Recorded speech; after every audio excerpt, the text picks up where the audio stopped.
conozco la solución. Y eso, por muy difícil que sea, es bastante sencilla.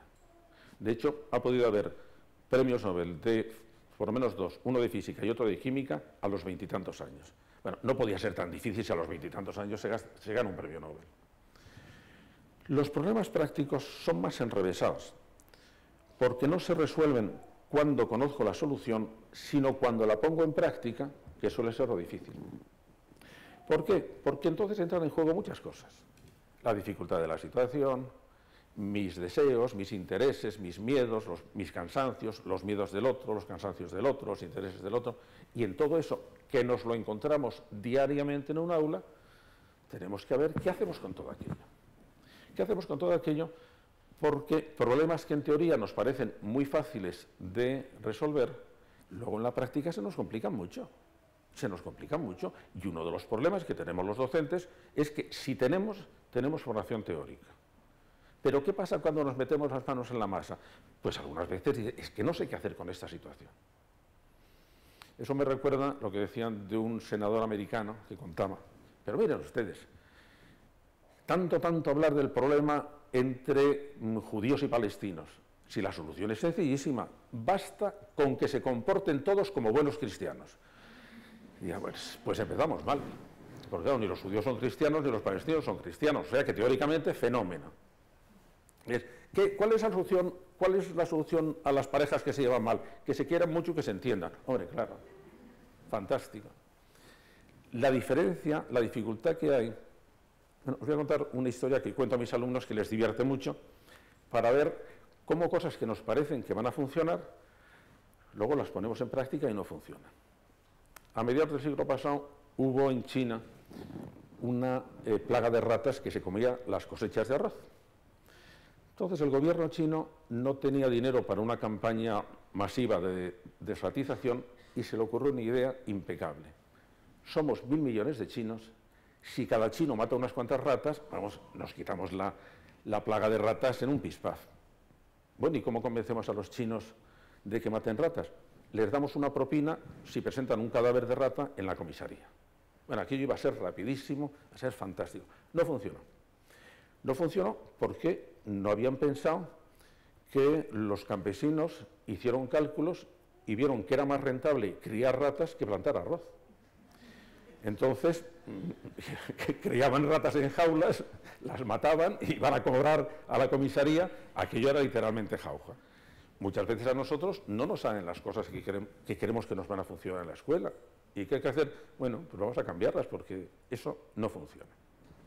Pero lo que debemos saber es qué es lo que en este momento tenemos que enseñar. Hay una frase de Saint-Exupéry que a mí me impresiona mucho porque decía, nosotros no podemos resolver los problemas del futuro. Lo que podemos hacer es despertar las fuerzas que van a resolver los problemas en el futuro. Nosotros no podemos resolver los problemas de nuestros hijos o de nuestros alumnos. Lo que sí podemos hacer es proporcionarle los recursos necesarios para que ellos se enfrenten. Y eso sí los conocemos bastante bien. Vamos a ver. ¿Qué queremos? ¿Que un niño sea valiente o cobarde? Valiente. ¿Seguro o inseguro? Seguro. ¿Resistente o vulnerable? Resistente. ¿Sociable o insociable? Sociable. ¿Entusiasta o aburrido? Entusiasta. ¿Optimista o pesimista? Optimista. ¿Interesado por las cosas o decepcionado de las cosas? Hombre, interesado por las cosas. Bueno, lo que pasa es que hasta ahora nos parecía que eso, a quien Dios se lo dé, San Pedro se lo bendiga, porque eso pertenecía de los intereses de la dotación genética. Bueno, pues eso es así. Todas esas cosas se aprenden. ¿Cuándo se aprende? Ahí es de lo que estamos orgullosísimos. Porque hemos empezado, muchos de vosotros habéis estudiado posiblemente la única psicología educativa que se da en las facultades españolas, que es la psicología educativa de Piaget, que es estrictamente cognitiva. Y entonces sabemos bien en qué momento el niño hace la noción de número, o la noción de relación, o las operaciones formales. Eso es solamente una parte del cuento. Yo que tenía una admiración por Piaget, que era una persona además encantadora, él mismo decía, yo no he tratado el tema de las emociones porque no las entiendo en mí como para intentar entenderlas en el niño. De manera que dejó todo ese lado.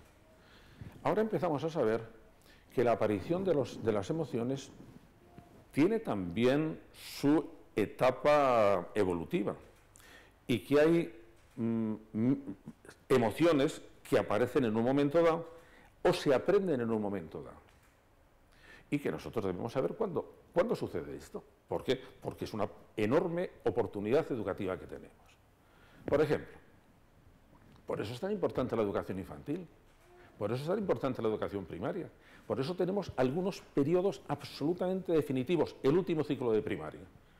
El último ciclo de primaria es definitivo y no lo estamos aprovechando. Y tenemos que darnos cuenta de los recursos que tenemos. El niño tiene que aprender. Voy a poneros un ejemplo. Decimos, queremos que el niño es bueno que un adolescente o que un adulto tenga seguridad en sí mismo, porque la inseguridad le va a traer muchos problemas. Muchos problemas porque gran parte de lo que hacemos no lo hacemos fijándonos en nuestras capacidades reales, sino en la idea que tenemos de nuestras capacidades. De manera que es como cuando un niño dice, a mí no me entran las matemáticas, se acabó. Ah, pero si este niño sabe razonar muy bien, sí, sí. Pero si este niño tiene capacidad de realizar operaciones formales, sí, sí. Pero ha dicho que no le entran las matemáticas y eso ha zanjado el asunto. Eso ha producido una especie de bloqueo y a ver cómo desbloqueamos a estas cosas. De manera que la idea que tenemos de nuestras capacidades forma parte real de nuestras capacidades. Bueno, queremos un adolescente que tenga seguridad en sí mismo. ¿Eso cómo se adquiere? Los estudios que hemos hecho, no vale la idea de autoestima. La idea de autoestima, que parece muy clara, nos está pasando una factura peligrosa. Porque creemos que con fomentar la autoestima sin que haya bases reales que sostengan la autoestima, hemos resuelto el problema. Y eso no resuelve el problema. No resuelve el problema. El niño tiene que sentir autoestima por algo que nosotros consigamos que suceda. Y ahora os explicaré cuál es. Vamos a ver, primer paso del sentimiento de seguridad de uno mismo.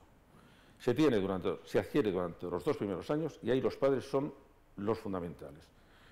El niño, pongámonos un momento en la situación del niño.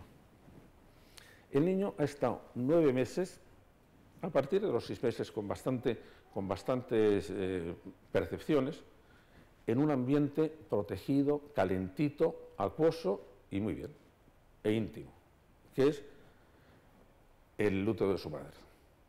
Y de repente, un buen día, recibe un chute de adrenalina y empieza a querer salir, y sale. Y sale un mundo que no conoce. Y el asunto, hay que tener la entereza y la genialidad de un niño para no morirse del susto, vamos, claro. Porque llega a un sitio donde empieza que todo brilla mucho, todo suena mucho, todo. Bueno, el niño lo aguanta, vamos, con una gallardía, pero no sabe de qué va el asunto, ¿eh? Sí es cierto que viene con algunas predisposiciones para entender. Por ejemplo, reconoce ya la voz femenina fundamentalmente de cualquier ruido y le interesa más la voz femenina.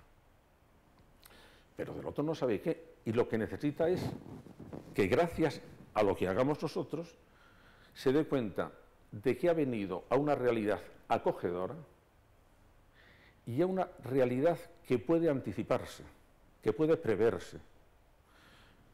El acogimiento es por la relación que tienen sus padres o sus cuidadores principales con él, y lo otro porque necesitamos que el niño aprenda que las cosas tienen su ritmo y hay que enseñarle que las experiencias que tiene no son caóticas, sino que responden a un cierto orden.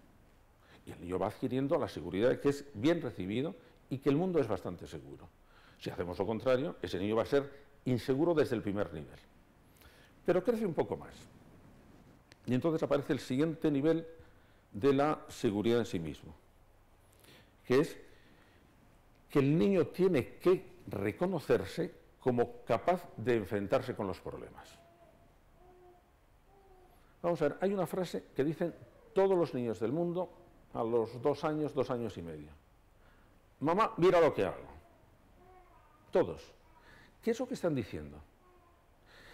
Estoy sintiendo que me he enfrentado a retos y he sido capaz con ello. Y además quiero que me lo reconozcas. Porque en ese momento lo que estoy es sintiendo que mi capacidad ejecutiva, vale, me puedo fiar de ella, soy capaz de enfrentarme. Por eso yo a los docentes os propondría que reconociéramos un derecho fundamental de la infancia, que es, todo niño tiene derecho a experimentar la situación de triunfo merecido durante su etapa educativa. Y si es muy torpe, bueno, eso es asunto nuestro. Nuestro asunto es tener la astucia educativa suficiente para que todo niño, por las metas que le propongamos, tenga la experiencia de yo he sido capaz. Porque es una experiencia tan sumamente maravillosa para el niño, para el adolescente, para el adulto y para el anciano, que quien lo siente quiere sentirla de nuevo. Y ya ha picado el anzuelo educativo. Es que hay niños que se pasan toda la época de la infancia sin recibir un elogio. Y efectivamente no es porque seamos unos bestias, es que no ha hecho nada bien. Pero eso es culpa nuestra también, ¿eh? Eso es culpa nuestra. La pedagogía es un arte de una enorme sutileza y de una enorme astucia y de una enorme, bueno, está medio entre ser timador, ser guardia de la circulación y ser clínico. Es una especie de todo mezclado. Ya, pero mira, yo sé más o menos por dónde tengo que ir y voy a ver cómo lo hago. Y todo niño tiene que sentir eso, porque entonces se siente, yo soy capaz. Y si no se siente esa experiencia, vamos a ir tocados del ara toda la vida. Luego llegamos al tercer nivel, que es lo que os decía, el último ciclo de primaria. Y ahí hay que cambiar el discurso. Lo que tenemos que hacer es que todos los niños y niñas de repente sientan la conciencia de su propia dignidad. No, yo soy una cosa valiosa, los demás también lo son. Yo tengo que respetar a los demás, pero los demás deben respetarme a mí. Y debo afirmar la exigencia de respeto hacia mí. ¿Y por qué eso es importante? Porque cuando pasan a secundaria